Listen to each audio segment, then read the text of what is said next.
Oggi si doveva cercare di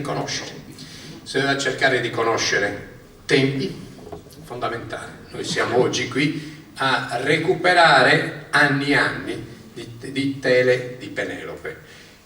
Chiedere un'ulteriore proroga significa probabilmente, se anche dovessimo riuscire a trattenere i 36, vedremo di nuovo scomparire gli altri soldi, quelli che in questi anni non è che sono stati tolti a Sassari.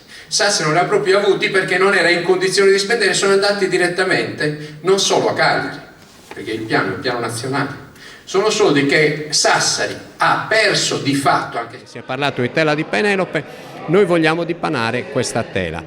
Aspettiamo, ma davvero in tempi brevissimi, che tra AST, Comune e Regione si trovi quell'accordo che porti alla realizzazione più rapida possibile di un progetto che possa essere cantierabile, per riuscire finalmente a collegare la città con le sue periferie e soprattutto con un quartiere così popoloso e importante come quello di Ripunti.